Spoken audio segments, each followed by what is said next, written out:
The morning her father sold her, Anna did not know it was coming. She had woken before sunrise, the way she always did, built the fire the way she always did, and set the coffee on the way her mother had taught her, before her mother had the good sense to die young and escape Roy Whitaker's house. Anna had stood at the kitchen window in the gray early light, watching the flat Kansas land come slowly into color, and she had allowed herself, just for a moment, to feel the particular quiet of a morning before the world woke up and remembered to be cruel. She was 19 years old. She had never been to a dance. She had never received a letter. She had never once in her life been told she was loved by someone who meant it.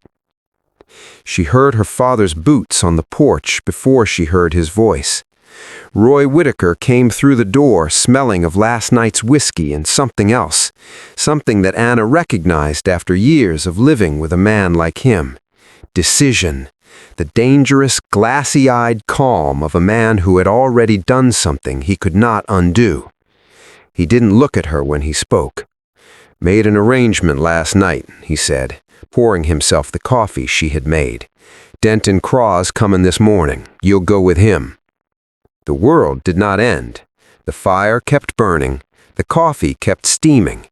Anna stood very still at the window and felt the words move through her like cold water, and she thought, with the strange disassociated clarity that comes to people who have been surviving for so long that shock no longer works the way it should, she thought, so this is how it ends. "Pa," she said, just that one word. Finally, Roy looked at her, and what she saw in his face was worse than anger. It was nothing. A man who had looked at his own daughter and seen a transaction. "Craw's given me a paint mare, good stock, worth more than I can earn in 3 months. Anna turned back to the window. She did not cry. She had learned at 12 years old, the night her mother passed, that crying in Roy Whitaker's house was a luxury she could not afford. Instead, she went to her room, the small square room off the kitchen that had been hers since childhood, and she took her mother's quilt off the bed and her 2 spare dresses from the hook on the wall, and she wrapped them together in a bundle, and she sat on the edge of the stripped mattress, and she waited. She was not waiting for rescue. She had long since stopped believing in that. She was waiting the way an animal waits when it understands that the door of the trap has already closed, with a terrible, quiet stillness. What she did not know, what she could not have known, was that Denton Craw had gotten drunk the night before and broken 2 of his own fingers in a fight, and that he had sent word to Roy Whitaker before dawn that he was sending someone in his place, a man who had been in the saloon that night, a man who had heard the arrangement being made and had felt something rise in his chest that he could only describe later as the inability to walk away from a wrong. His name was Caleb Turner. He was 43 years old, and he had buried his wife 2 winters ago, and he had 3 sons, and he had not slept the night before. He had lain in his bed and stared at the ceiling and thought about a girl he had never met and what was going to happen to her if Denton Craw collected what Roy Whitaker had promised. He had thought about his own mother, who had been a quiet and dignified woman. He had thought about his sons and what kind of man he wanted them to see when they looked at him. And in the gray hours before dawn, he had risen and gone to Craw's place and offered him twice the value of the paint mare in cash, and Craw, nursing his broken fingers and his headache, had taken the money without much argument. Caleb Turner did not fully understand in that moment what he was doing or where it would lead. He only knew that some things were wrong enough that a man had no choice but to step in front of them. He pulled his wagon into Roy Whitaker's yard just after 7 in the morning. Anna heard the wheels on the dry ground and stood up from the mattress. She picked up her bundle. She walked through the kitchen without looking at her father, without saying a word to him, without giving him the goodbye he did not deserve. And she opened the front door and stepped out into the sharp morning light. The man standing by the wagon was not who she expected. He was tall and broad and weathered, the kind of man the Kansas sun had worked on for decades, and he held the lead rope of a paint mare loosely in one hand. He looked at her with dark, steady eyes that did not slide away, did not assess her the way Denton Craw's eyes had the one time she had seen him in town.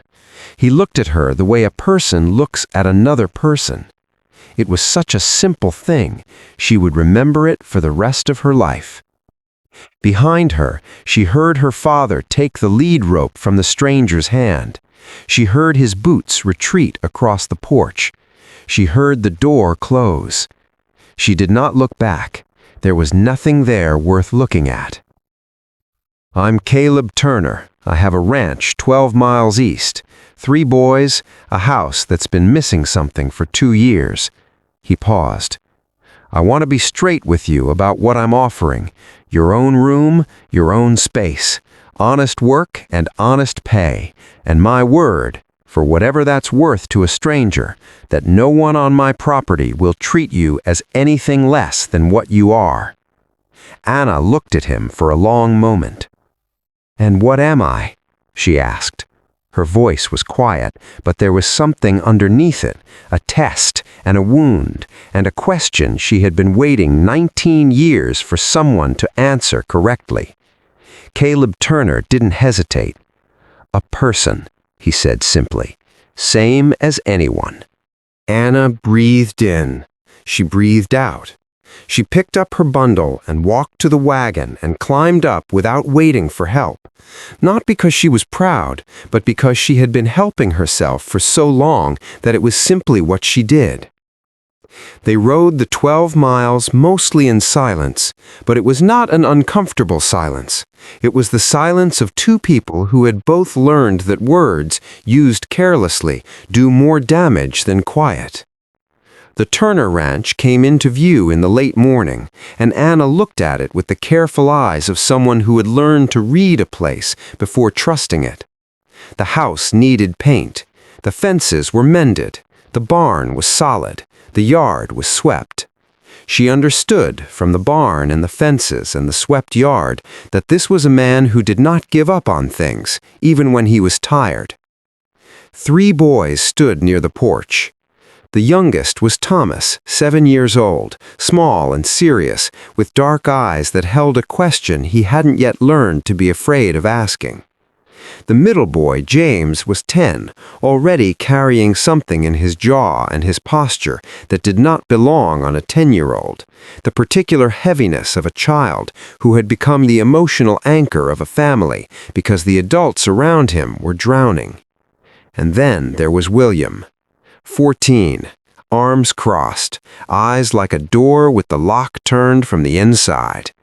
He looked at Anna once, a look that said, "I know what you're here to do, and it won't work," and then he looked away. Anna understood that look. She had given it herself many times.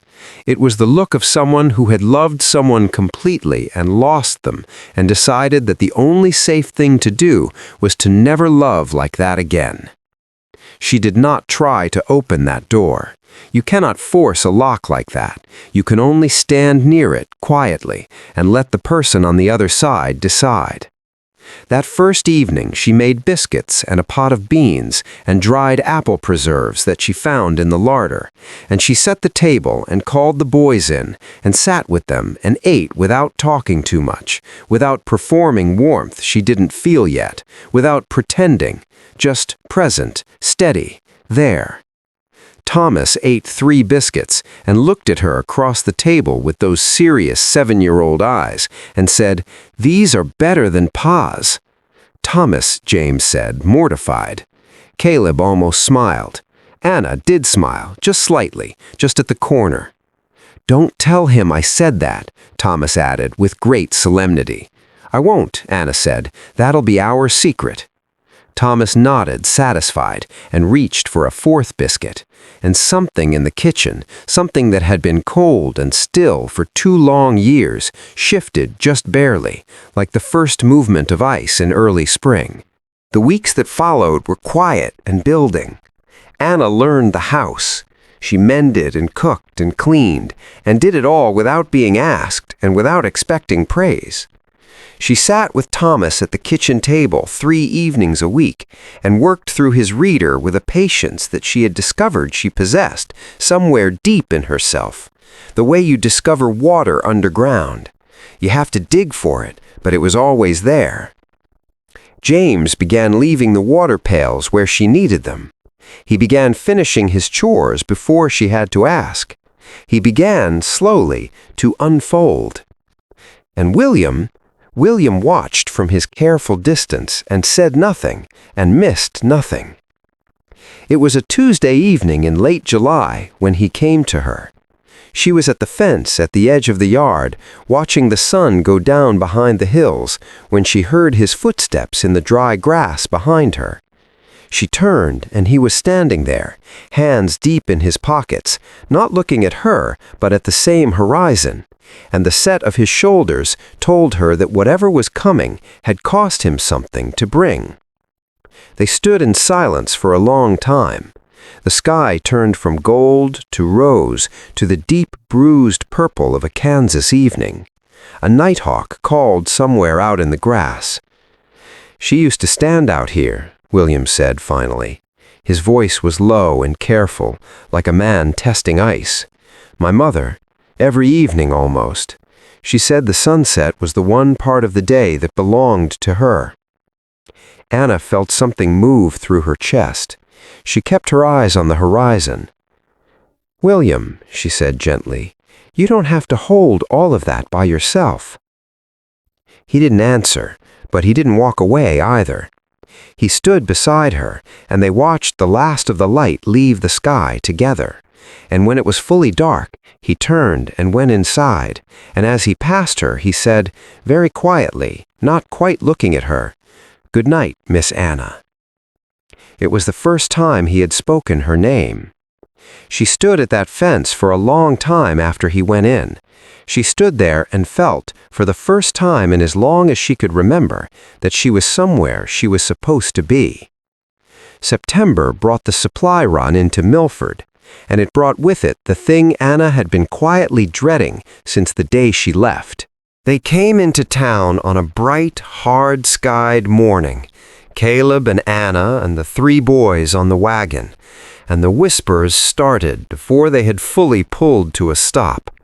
She heard her name move through the street. She felt the eyes. She sat straight and kept her face still and felt her hands pressed together in her lap until the knuckles were white. A man named Garrett, red-faced, thick-necked, one of her father's old companions, said something from the steps of the feed store.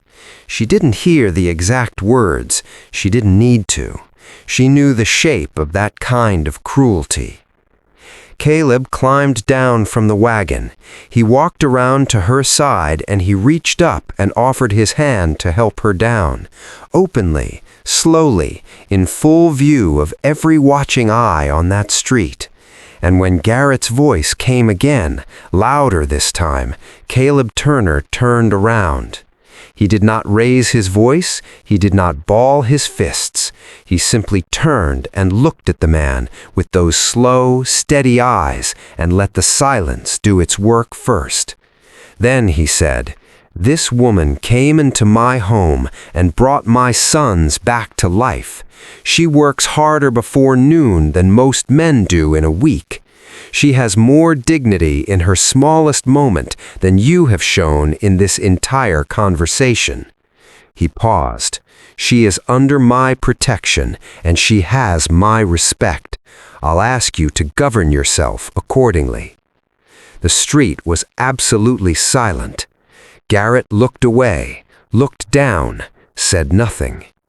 Caleb turned back to Anna and offered his hand again, and she took it, and she stepped down from that wagon, and she walked into the general store with her head high and her eyes clear, and her heart beating so hard she could feel it in her throat.